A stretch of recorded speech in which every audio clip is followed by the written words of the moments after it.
ಸಾಗರ ಇಲ್ಲಿನ ವರ್ತಕರ ಸಂಘದ ವತಿಯಿಂದ ಪಹಲ್ಗಾಮ್ನಲ್ಲಿ ನಡೆದ ಹಿಂದೂ ಪ್ರವಾಸಿಗರ ನರಮೇಧವನ್ನು ಖಂಡಿಸಿ ಪ್ರತಿಭಟನೆ ನಡೆಸಲಾಯಿತು. ವರ್ತಕರು ಅಂಗಡಿ ಮುಂಗಟ್ಟುಗಳನ್ನು ಮುಚ್ಚಿ ಪ್ರಮುಖ ಬೀದಿಗಳಲ್ಲಿ ಮೆರವಣಿಗೆ ನಡೆಸಿದರು. ಉಗ್ರರ ವಿರುದ್ಧ ಕಠಿಣ ಕ್ರಮ ಕೈಗೊಳ್ಳಬೇಕೆಂದು ಕೇಂದ್ರ ಸರ್ಕಾರಕ್ಕೆ ಒತ್ತಾಯಿಸಿದರು.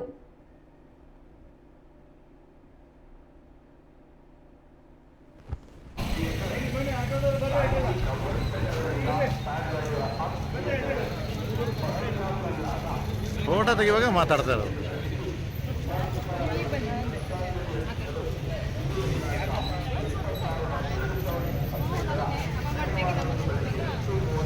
ಪ್ರತಿಮೂರು ಎಲ್ಲಿದ್ರೆ ಕಾಣ್ತಾರೆ.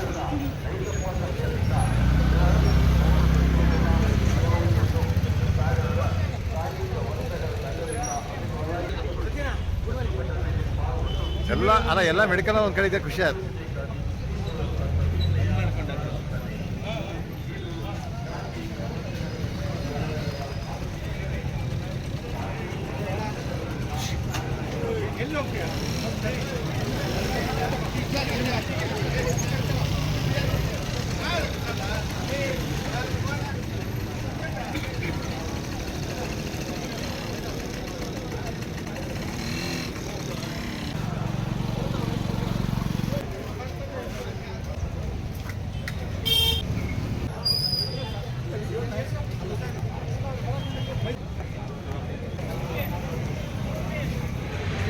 राष्ट्र प्रेमी भारतीय ಒಂದು ಸಂಗತಿಯನ್ನು ನಾನು ಇಲ್ಲಿ ಪ್ರಸ್ತಾಪ ಮಾಡಲಿಕ್ಕೆ ಇಷ್ಟಪಡ್ತೇನೆ. ಪಾಕಿಸ್ತಾನದ ಒಂದು ಹೇಳಿಕೆ ಬಂತು, ಭಾರತ ದೇಶದಲ್ಲಿ ಇವತ್ತು ಈ ಉಗ್ರವಾದದ ಅಟ್ಯಾಕ್ ಆಗಿದೆ ಅಂತ ಹೇಳಿದ್ರೆ ಎರಡು ಕಾರಣವನ್ನು ಅವರು ಹೇಳ್ತಾರೆ. ಒಂದು ಕ್ರಾಂತಿ, ಮತ್ತೊಂದು ಸ್ವದೇಶಿ ಹೋರಾಟ ಅಂತ ಹೇಳುವಂತ ಮಾತನ್ನ ಪಾಕಿಸ್ತಾನ ಸರ್ಕಾರದ ಪ್ರತಿನಿಧಿಗಳು ಹೇಳ್ತಾರೆ. ಪ್ರಾಯಶಃ ತಾವೆಲ್ಲರೂ ಗಮನಿಸಿರಬೇಕು. ಇನ್ನೊಂದು ಸಂಗತಿ, ಪಾಕಿಸ್ತಾನದ ಬಗ್ಗೆ ನಮ್ಮ ದೇಶದಲ್ಲಿ ಇವತ್ತು ಒಬ್ಬ ರಾಜಕಾರಣಿ ಹೇಳ್ತಾರೆ, ಒಂದು ಪಕ್ಷಕ್ಕೆ ಅದು ಶತ್ರು ದೇಶ ಆಗಿರ್ಬೋದು, ಮತ್ತೊಂದು ಪಕ್ಷಕ್ಕೆ ಅದು ನೆರೆ ರಾಷ್ಟ್ರ ಅಂತ ಹೇಳುವಂತ ಮಾತನ್ನು ಹೇಳ್ತಾರೆ. ಪ್ರಾಯಶಃ ಅವರು ಮರೆತು ಅದು ನೆರೆ ಹೊರ ರಾಷ್ಟ್ರ ಅಂತ ಹೇಳುವಂಥದ್ದನ್ನು ಅವರು ಪ್ರಾಯಶಃ ಮಾಡಿಸಿದ್ದಾರೆ. ಶತ್ರು ರಾಷ್ಟ್ರ ಆಗಿರುವಂಥದ್ದು ಯಾವತ್ತು ಭಾರತ ಮತ್ತು ಪಾಕಿಸ್ತಾನದ ವಿಭಜನೆ ಆಯಿತೋ ಅಂದಿನಿಂದಲೇ ಪಾಕಿಸ್ತಾನ ನಮ್ಮ ಭಾರತ ದೇಶದ ಮೇಲೆ ಕಿಡಿಕಾರ್ತಾ ಇದೆ, ಹೋರಾಟವನ್ನು ಮಾಡ್ತಾ ಇದೆ, ಯುದ್ಧವನ್ನು ಮಾಡ್ತಾ ಇದೆ. ಈ ಸಂಗತಿಯನ್ನು ನಾವು ಗಮನಿಸಬೇಕು. ಶತ್ರುಗಳಿಂದ ನಾವು ಶತ್ರುಗಳ ಅಂತೇಳಿ ಹೇಳಬೇಕಾಗ್ತದೆ, ಅದರ ಎರಡನೇ ಮಾತಿಲ್ಲ. ನಾವು ಅದನ್ನು ಗಟ್ಟಿಯಾಗಿ ಯಾವತ್ತು ಹೇಳ್ತೇವೋ ಇಲ್ಲಿ ನಮ್ಮಲ್ಲಿ ನಾವು ರಾಜಕಾರಣ ಮಾಡುವಂತ ಅಗತ್ಯ ಇಲ್ಲ. ಒಂದು ಮಾತನ್ನು ನಾವು ಹೇಳಬೇಕು. ಇವತ್ತು ನಾನು ಅನೇಕ ಇಡೀ ದೇಶದ ಇದಕ್ಕೆ ಸಂಬಂಧಪಟ್ಟಂತೆ ಪ್ರತಿರೋಧಗಳು ವ್ಯಕ್ತ ಆಗ್ತಾ ಇದೆ. ಮುಸಲ್ಮಾನರು ಒಂದಷ್ಟು ನಾವು ಪ್ರತಿಭಟನೆಯನ್ನು ಮಾಡ್ತಾ ಇದ್ದಾರೆ, ಕ್ರೈಸ್ತರು ಒಂದಷ್ಟು ಪ್ರತಿಭಟನೆ ಮಾಡ್ತಾ ಇದ್ದಾರೆ, ಬಜರಂಗ ದಳಗಳು ಒಂದಷ್ಟು ಪ್ರತಿಭಟನೆಯನ್ನು ಮಾಡ್ತಾ ಇದ್ದಾರೆ, ಬಿಜೆಪಿಯವರು ಪ್ರತಿಭಟನೆ ಮಾಡ್ತಾ ಇದ್ದಾರೆ.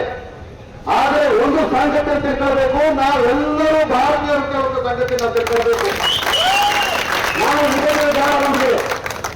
ನಾವೆಲ್ಲರೂ ಭಾರತೀಯರು ಸೇರಿ ಈ ಒಂದು ಪ್ರತಿಭಟನೆಯನ್ನ ತಾಲೂಕು ಹಳ್ಳಿಗಳಲ್ಲಿ ಪ್ರತಿಭಟನೆಯನ್ನು ಮಾಡಿದಾಗ ಮಾತ್ರ ಈ ಉಗ್ರವಾದಕ್ಕೆ ನಾವೊಂದು ಅರ್ಥವನ್ನು ಕೊಡಬಹುದು.